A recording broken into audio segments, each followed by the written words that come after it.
Ladies and gentlemen, welcome back to Monster Hunter World. Today we're going to be going over two new Deviljho weapons, the Switch Axe and the Charge Blade. I'm actually particularly excited about both of these because I feel like they will end up in some pretty good sets, especially the Charge Blade. Since your highest damage attack, it doesn't actually crit, so the negative affinity on the Charge Blade doesn't matter so much. And the Switch Axe can be negated with a couple different things. So we're going to go ahead and go over both of these. We're going to start with the Switch Axe. Now we're going to go through each of the weapons naked, with the white sharpness, and then with full equipment. And I feel like that'll give you guys a good, a good bit of information to be able to decide if these are weapons that you guys want to go for. So let's go ahead and go over the Switch Axe real quick. Now for the Switch Axe, we've got the Terror Tyrannos. The Terror Tyrannos comes with 770 base attack, blue level of sharpness, negative 25% affinity, 180 dragon element, high elder seal, and a power file type. So all in all, it's a decent Switch Axe, and the negative 25% affinity can be negated, so it should be able to be very, very high damage. And we'll go ahead and get into the base damage of the weapon right now. Now we're going to try and do these same combos for each of them, so we'll go ahead and go through those right now. Now, obviously, with this, you'll see a lot of negative crits, and that's just going to happen with this particular axe.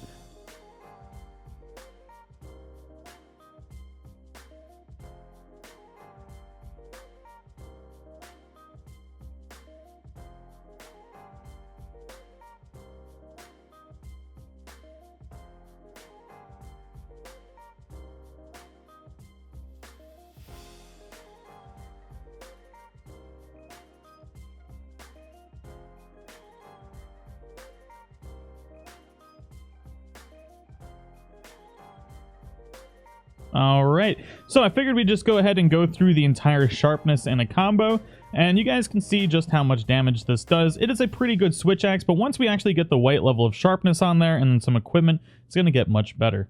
Alright, so we can get to the white sharpness with one level of handicraft. We are just going to use the Kushala Sista with a sharp jewel on there so we can get the protective polish, and then we'll go ahead and go through a full combo with this as well.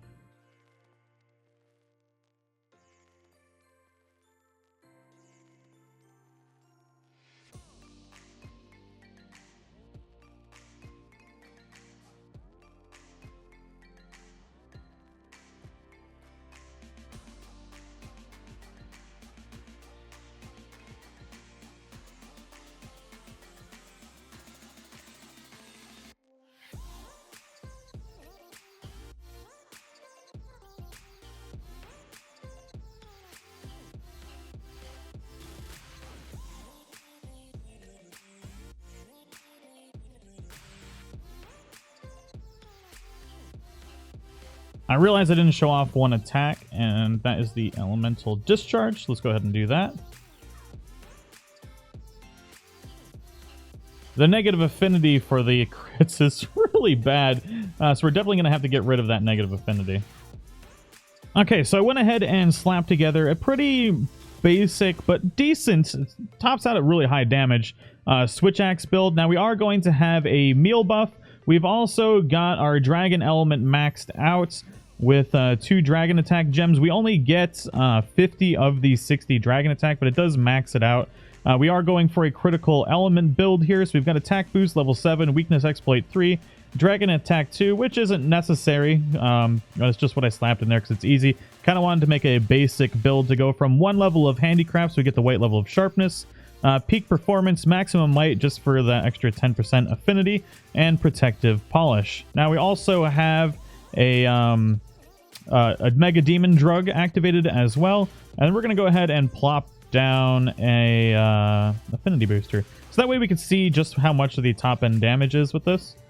And obviously, depending on the build you use, your damage will either be higher or less, depending on what you're doing. But let's go ahead and go through a series of attacks with this.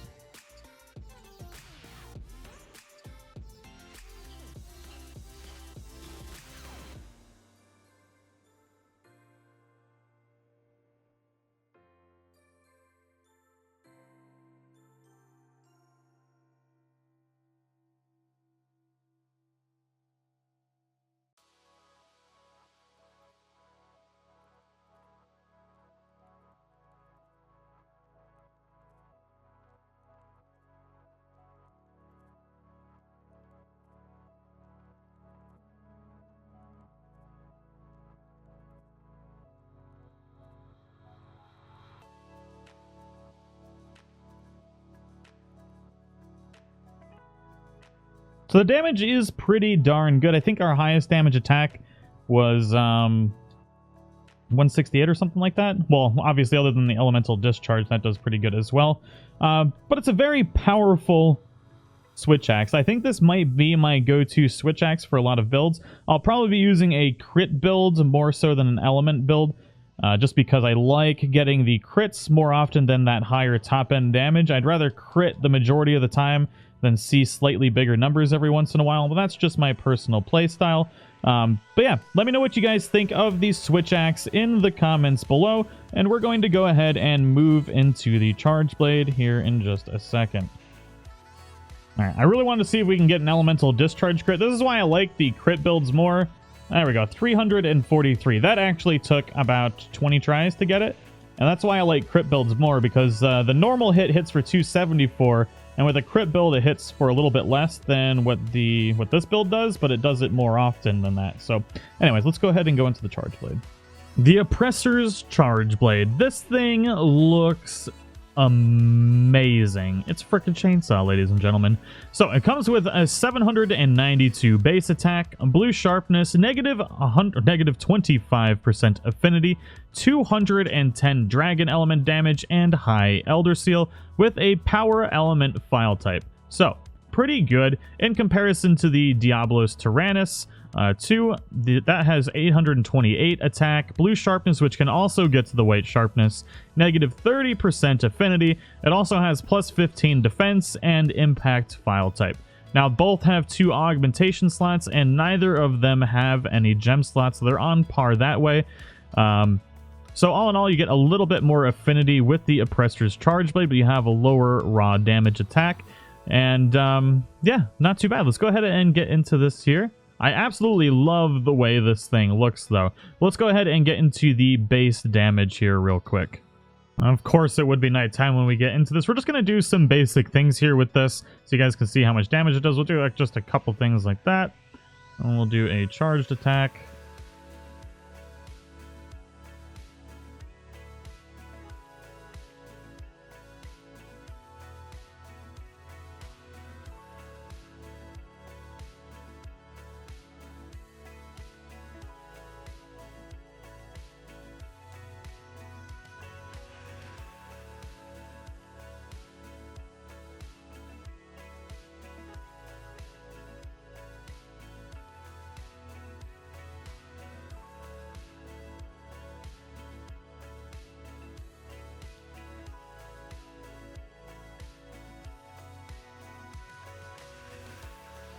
Let's go ahead and go into the amped discharge.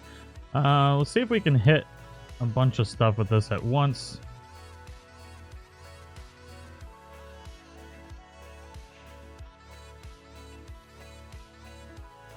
Of course not. I'm not sure what the best way to hit this is in this particular area.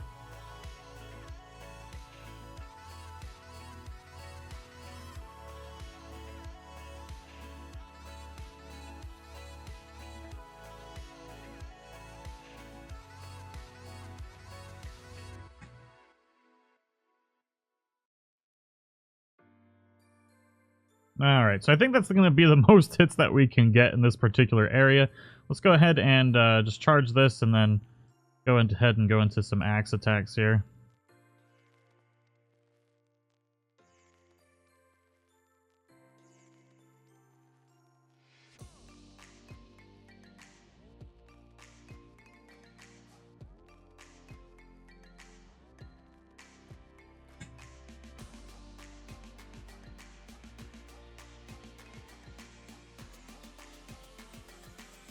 Alright, for our white sharpness test, we will be using the Kushala Sista again with the protective polish jewel, and let's go ahead and get into it.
All right, for our set that we're going to be showing off, pretty basic. Basically, all it really is just having the wrong one, capacity and artillery in here. So we've got Rathlow's Mastery, Attack Boost 7, Weakness Exploit 3, Dragon Attack 2, Handicraft 2, Artillery 2, Capacity Boost level 1, Protective Polish, and that's just the food buffs. But yeah, so pretty straightforward. Let's go ahead. We haven't maxed out the Dragon Elemental damage on this either yet, so there's room to improve there. Let's go ahead and go through the damage for this.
So all in all, does quite a bit of damage. This is probably going to be my go-to Charge Blade for the time being. Let me know what you guys think in the comments below. I haven't mained Charge Blade in a while. Well, actually, I've never really mained it. I'd love to use it for a little while, basically early in the game, but I haven't used it in quite a long time. But I think this might be my go-to one for when I go to use the Charge Blade later on. I like it a lot. I'm not a big fan of the Elementalist builds, although this is pretty much the same thing as the Diablo's Tyrannus, except slightly less damage. But let me know what you guys think in the comments below. I think this Switch Axe is really good as well, given the right gear set, and the Charge Blade is going to be really good too. It gives you a little bit of an option other than just the Diablo's Tyrannus, so it's a nice change of pace, and it looks freaking amazing, and it does quite a bit of damage as well. So, hope you guys all enjoyed the video, and I hope that it was clear enough for you. I tried to do it as basically show you everything I possibly could to, you know, give you guys the opportunity to decide if it was something that you wanted or not. I'm still going to try and cover the rest of the Diablo, or, wow, Diablos. Deviljho weapons as well. So leave some comments down below which what you would like to see next, as well as any changes that you would like to see in the video as far as how I show them off. Would you like to see something a little bit different? But I think I covered pretty much all of the bases. That thing just looks so freaking cool when it explodes. But anyways, that is all I've got for this episode. I hope you all enjoyed it. If you're new to the channel, don't forget to subscribe. And if you enjoyed the video, don't forget to support it, smash that like button. And I'll see you all in the next one. Bye-bye!